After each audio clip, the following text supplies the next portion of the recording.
And the players getting reacquainted prior to the tip. A pretty loose atmosphere out there. The Bulls are looking to defeat their Eastern Conference rival going into this one. Great to have you with us, everybody, live on 2K Sports alongside Steve Kerr and Clark Kellogg.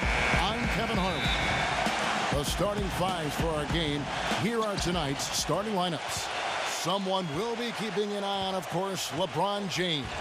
Tell you what, LeBron can absolutely soar in for the finish. I remember last. Oh, ridiculous! What a move! Tore it down that time. Now, Clark, that is just ridiculous. Absolutely filthy. I don't remember ever seeing a dunk like that in the game. I certainly can't remember the last time I saw it. Oh, man, that was just amazing.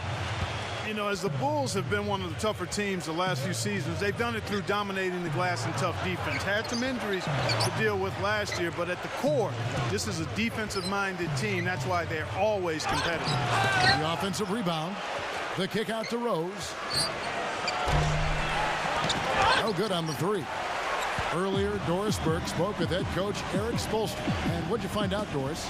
As they get ready to face the Bulls for the first time, we talked about what makes playing the Bulls so difficult. He told me they are one of the most sound defensive teams in the league, and there are going to be stretches where points just don't come easy. We have to make sure we don't get frustrated by that and keep on chugging along. Bulls defense definitely a concern for them, guys. All right, Doris. And the Bulls in the top 5 in offensive rebound rate last season. Yeah, for a team that struggled to produce points with Derrick Rose out the entire season, those extra possessions are just so valuable. And it's no surprise, really, the way this team hits the boards. Tom Thibodeau always getting peak effort out of his guys. Noah once again had a really solid season, but his field goal percentage numbers dropped from where they had been the past few years. I think part of it was not having Derrick Rose on the floor, and then also he was hurt. Plantar fasciitis bothered him some. Not having Rose, I think, led to Noah forcing the issue a bit. Well, sometimes when you're at a height disadvantage, that's the way to attack. Go right at your defender. Rose passes to Butler. Rose, defended by Chalmers. Rose attacking, hits the jump hook. Rose has got his second basket of the night. Oh, and speaking of Noah's dip into his finishing numbers, you wonder if his injuries played a part in that. Yeah, Coach Thibodeau rode him pretty hard. A career high in minutes. In fact, second most per game among centers in the NBA last season. And you remember he had the foot injury during the playoffs. So he's always had some health issues, but he's battled through them. Are you surprised that he's become the warrior that he's become in the NBA? Not really, Kevin. He was a winner at Florida, a guy who loved to play. He's got a lot of passion for the game. Boy, they've settled into their offense very quickly here today. Yeah, they're zoned in, making the most out of their possessions here. Wade with it. Butler covering. Wade kicks to Chalmers. Back to Wade. Bosh, that's the pick for Wade.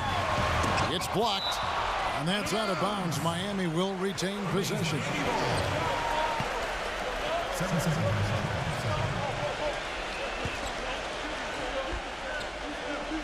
And out of bounds as the Bulls gain possession. You know, Heat head coach Erik Spoelstra worked his way up from the very bottom in that organization. I mean, he got his start as a video coordinator, and through years of hard work and dedication has really become an outstanding coach. Rose dishes to Butler, and Noah backs down. The pass to Rose. Feeds to Boozer. Misses from close range. The Heat trail by 7. And back to Coach Erik Spoelstra as a guy who got his start as a video coordinator, picking the game apart. Steve, he's very comfortable with the new advanced stat movement, analytics in the NBA. Yeah, and I've had a chance to speak with him quite a bit. He says that the way they use advanced stats is just as a conversation piece in the coaching room. Their analytics department will bring them various information, and it will force them to ask questions, which is very healthy for a coaching staff to do. Wade, right side, and Luol Deng gets the whistle that time. That's his first foul. Tough break for the defense. He took the heat and drew the whistle. Yep, but when you get there late, that's what happens. Chicago making some changes. Gibson comes in for Joakim Noah. That's Dunleavy in for Carlos Boozer. Wade against Butler. Wade drives in, inside. Here's Anderson, and it's blocked by Dang.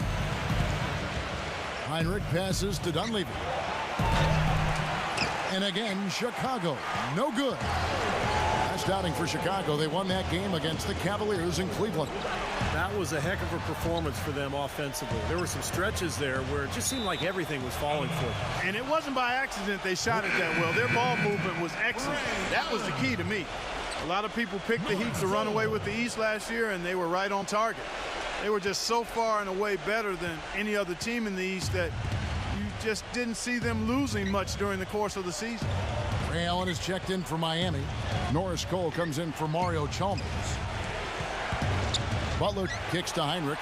Gibson.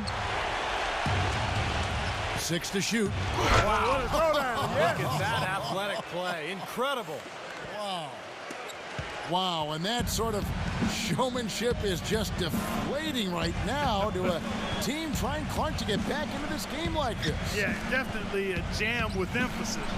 A big apostrophe or exclamation point. How about maybe even a question mark, partner? Well, you know what the questions are about now. It's their defense, that's for sure. As you said, the Heat clinched the East pretty early and were able to rest up a lot of their players down the stretch.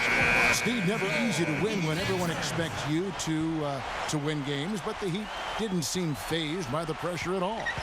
Well, this is a championship team, and I think once you win that first title, you get a different level of confidence, and that showed last season as Miami rolled to their second title in a row. Dang attacking. Heinrich from outside. That one goes. Count it. What a start they've gotten off to. A big lead for them, and we're not even out of the first quarter yet. And it's not just their hot offense here. I mean, they're playing very strong defense too, guys. To the paint. And there's Battier. That's good on the assist from Cole. They are really doing a nice job establishing a presence inside early. That's going to open things up for them on the perimeter going forward, Clark. Dang goes in. Battier on him. Dang kicks to Dunleavy. Back to Dang. Now the feed to Heinrich. Chicago needs to get off a shot here. Dang can't get it to go. The defense better not make a habit of giving him that shot. I mean, he doesn't miss many of them. LeBron dishes to Battier. Makes the lead pass. Here's Cole. Kicks it out to Allen. Allen right side. It's blocked. And that's out of bounds. Miami will retain possession.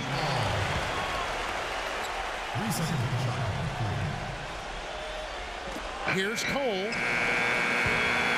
And we reach the end of the first quarter. Bulls lead by 8. And we'll be back with you for the start of the second.